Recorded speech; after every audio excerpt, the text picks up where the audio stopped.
will use your own stolen information against you. They will attempt to change your behavior.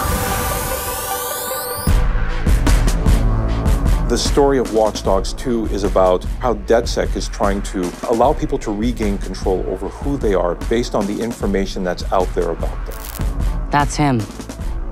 Marcus Holloway. Who is he? That's the guy who could help us change the world.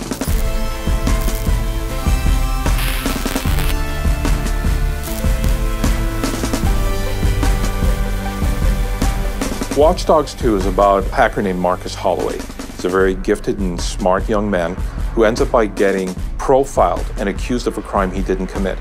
That opens his eyes as to all the inequalities that are out there and how the system is being used against people.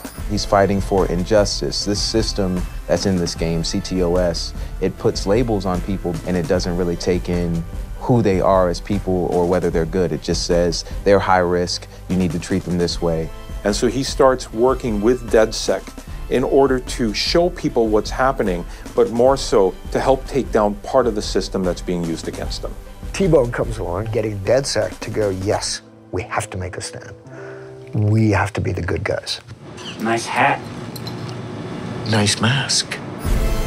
They are the David against the Goliaths, but they have something special that David didn't have. Like, they don't have a sword, they have the entire internet. The Goliath is all forms of establishment.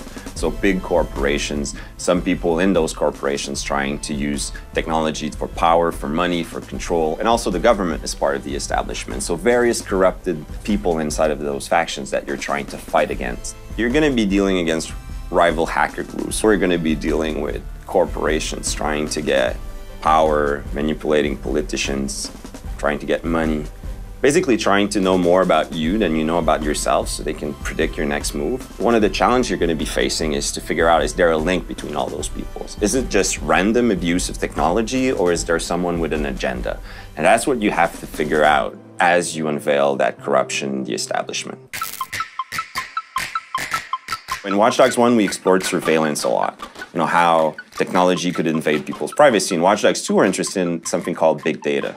Big data, really what it means is all the stuff we do online, all the information that is recorded on us. When we were crafting Watch Dogs 2, we definitely wanted the players to come away thinking to themselves, holy crap, I didn't know this existed. We started looking at how people are being predicted and potentially manipulated. You come into Watch Dogs 2 and you now are at the heart of Bloom. You see what happens when they're able to take all this information and compile it together. They don't see anything wrong with compiling this data.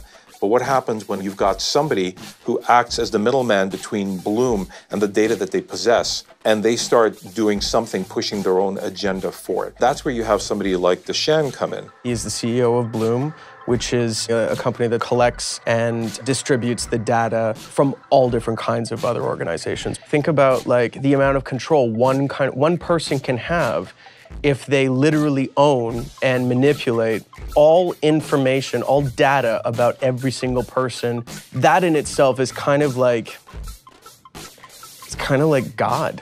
And that essentially is what the limitless of what Dushan's capability is could turn into. If I'm going to separate how Deshan and Marcus differ, I would actually say it's what is it that they're willing to do in order to win? Who does Deshan sacrifice in order to accomplish victory?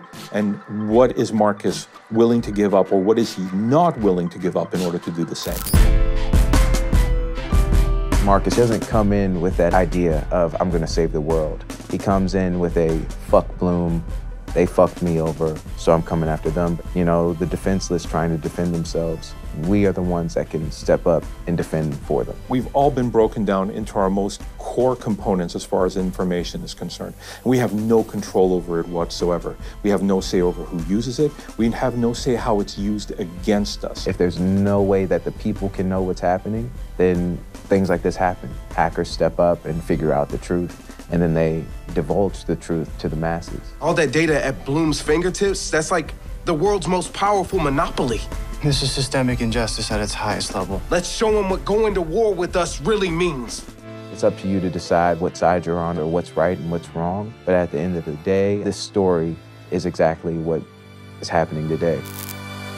Namaste.